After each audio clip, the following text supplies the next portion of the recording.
जब हुआ है, राजा हरिश्चंद्र ने ढिढोरा पिटवा दिया, बाग को घिरवा दिया सेना के द्वारा, और सेना को लेकर के पहुंचे। सेना से कहा कि किसी के यहाँ से निकल नहीं जाए, किसी के पास से यदि सूकर निकला तो वही सैनिक मारा जाएगा। जब ऐसा कहा, चारों तरफ से घेरे थे। विश्वामित्र ने सोचा अगर किसी दूसरे के पास से जाऊंगा तो उसे दंड मिलेगा, इसलिए हरिश्चंद्र के पास से ही निकल भागा। जब हरिश्चंद्र के पास से होकर के निकल कर भागा, हरिश्चंद्र पीछे पड़ गए। आगे जाकर के विश्वामित्र ने एक रूप बना लिया।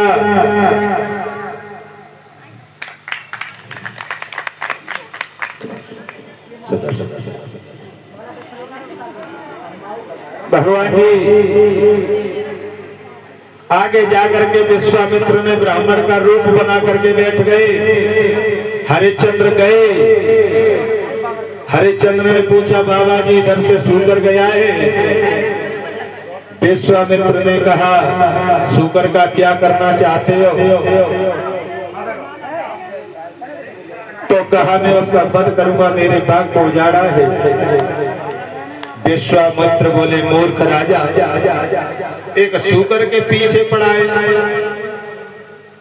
सूकर को क्यों मारना चाहता है, एक निर्जीव जीव को? मैं तो इसलिए आया था कि मेरी एक पुत्री विवाह के योग्य है, और तेरा नाम सुना कि तू दान देता है, लेकिन ऐसे राजा से क्या दान मांगू जो सूकर मारता फिर रहा है, आखेट करता फिर रहा है। तू राजा नहीं है, तू तो आखेटक है, शिकारी है। जब ऐसा कहा,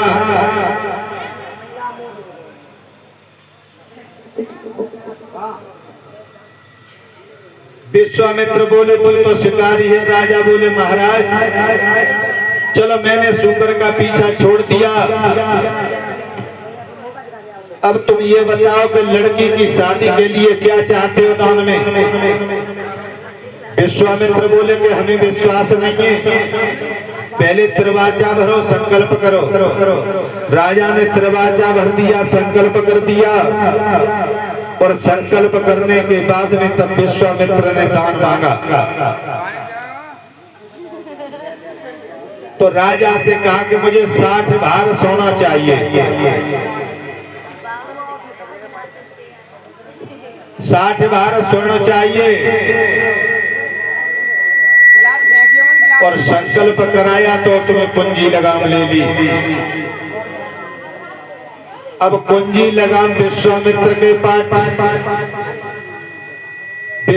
के पास में कुंजी लगाम है, और राजा घर को चल दिए घोड़े पर सवार। पीछे से विश्वामित्र भी आए। हमारे शास्त्रों में भार का प्रमाण,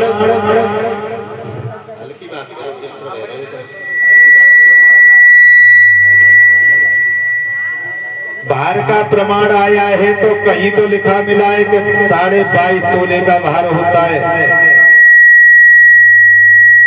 और कहीं लिखा मिलता है कि 96 तोले का भार होता है, और एक जगह तो यहाँ तक लिखा कि 120 किलो का एक भार होता है।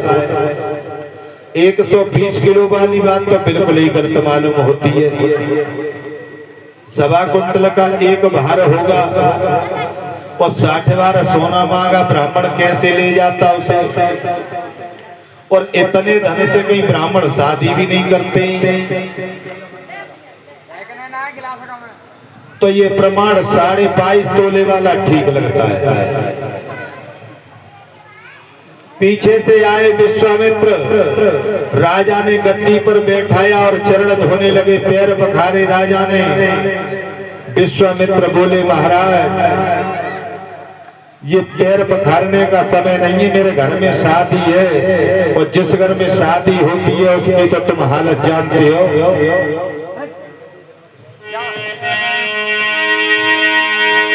कि राजन स्वागत का समय नहीं, पहले दक्षिणा अदा कर दे।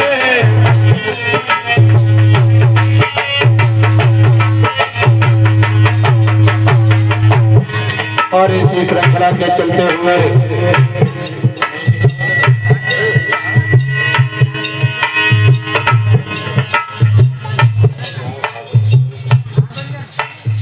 इसी श्रृंखला के चलते हुए हमारे अनुज भ्रात शिवाराम जी और भतीजे ठाकुर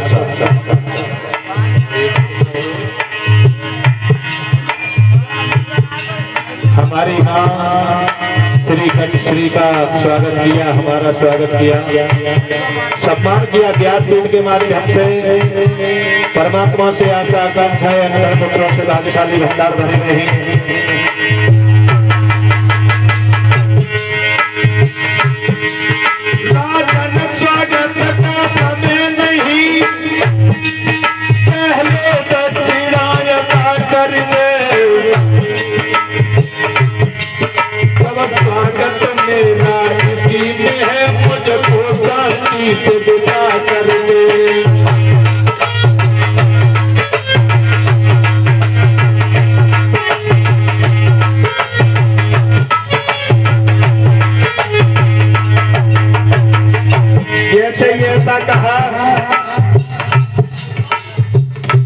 तो राजा ने इशारा किया नौकर के लिए कि स्वामी जी जल्दी में हैं तो इनका सोना ला करके दे दो।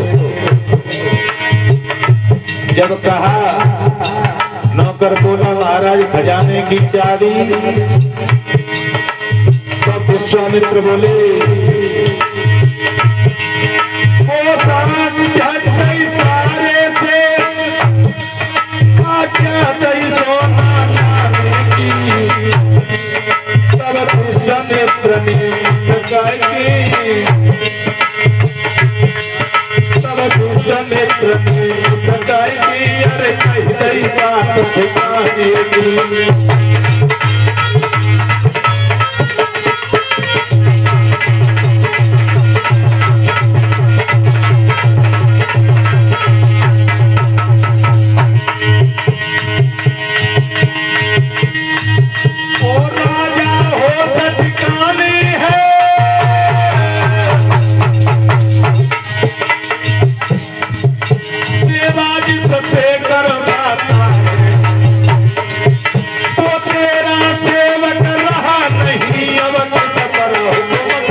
राजा हरिश्चंद्र किसे हुक्म सुना रहा है, जिसे हुक्म दे रहा है वो तेरा नौकर नहीं है, मेरा नौकर है। ये कुंजी लगा मेरे पास है, इसका प्रमाण है जहां तक तेरा घोड़ा जाता है वहां तक का तेरा संपूर्ण राज्य मेरा हुआ। जितने महलों में कोष खजाने हैं सारे कोष खजाने मेरे हो गए। अब राजा को चेत हुआ कि ये तो मेरे साथ धोखा हो गया। महाराज मुझे क्षमा कर दीजिए, मुझसे गलती हो गई जो आपके ही राजकोष से और मैं आपको ही दक्षिणा देना चाहता था। महाराज अब मुझे थोड़ा समय दीजिए, मैं आपकी दक्षिणा अवश्य चुकाऊंगा। मैं अपनी रानी से मंत्रणा कर लूं, मैं रानी के पास जा रहा हूं, लौट करके आपका धन अवश्य दे दूंगा।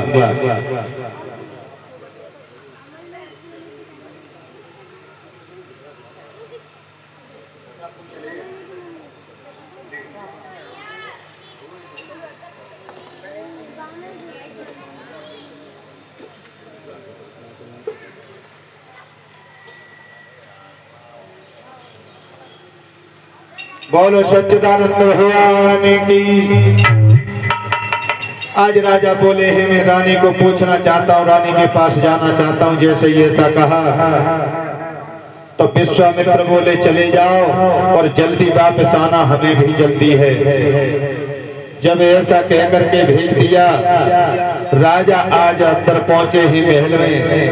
रानी ने जब कुमलाया हुआ चेहरा देखा राजा का तो पूछने लगी महाराज क्या बात है, चेहरा या कुमलाया हुआ क्यों है? तो राजा बोले हैं